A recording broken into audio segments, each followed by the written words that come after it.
আজকের ভিডিওতে আমি দেখাবো কিভাবে এআই ব্যবহার করে খুব সহজেই ছবির পোশাক পরিবর্তন করবেন। মোবাইল দিয়ে কয়েক মিনিটের মধ্যে প্রফেশনাল ড্রেস চেঞ্জ করার সম্পূর্ণ প্রক্রিয়া দেখাবো। ভিডিওটি শেষ পর্যন্ত দেখুন কারণ আমি ধাপে ধাপে পুরো প্রক্রিয়া দেখাবো। তো চলুন ভিডিওটি শুরু করা যাক। আমাদের ড্রেস চেঞ্জ করার জন্য আমাদের একটি প্রম্পটের দরকার হবে। তো ওখান থেকে দিচ্ছি আপনারা সেই প্রম্পটটি কোথায় পাবেন। তো প্রম্পটের জন্য আপনারা এই লেখাটিকে একটি স্ক্রিনশট দিয়ে নেবেন। স্ক্রিনশট দেওয়া হয়ে গেলে আপনারা সোজা গুগলে চলে যাবেন। গুগল যাওয়ার পর নিচে দেখতে পাচ্ছেন একটি ক্যামেরার মতো আইকন রয়েছে। তারপরে এখানে ক্যামেরার মতো আইকনে ক্লিক করে দিবেন। এখান থেকে আপনার একটু আগে যে ছবিটি স্ক্রিনশট দিয়েছিলেন সেই ছবিটি এখান থেকে দিয়ে দিবেন। সুবিধা হয়ে গেলে এখান থেকে আপনার লেখার উপরে একটা ট্যাপ দিবেন। দেওয়ার পরে এরপর লেখাটিকে আপনারা কপি করে নেবেন।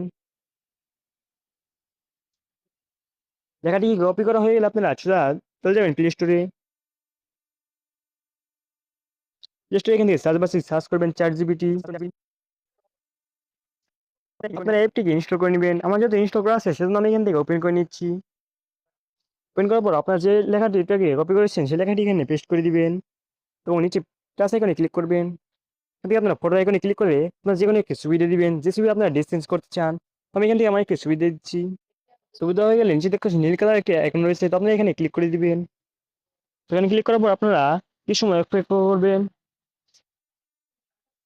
কিছু সময় অপেক্ষা করার পর দেখতে পাচ্ছেন আমাদের ছবি কিন্তু তৈরি হয়ে গিয়েছে।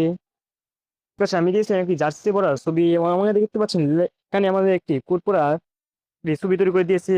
আপনার চাইলে এভাবে খুব সহজে আপনার এই ছবিকে ড্রেস চেঞ্জ করতে পারেন। তো সেটাই ছিল আজকে ভিডিওটি ভালো লাগলে লাইক করে দিবেন, চ্যানেলে নতুন হয়ে থাকলে সাবস্ক্রাইব করে দিবেন। তো দেখা হচ্ছে পরের ভিডিওতে, ততক্ষণ সময় ভালো থাকবেন, গুড বাই।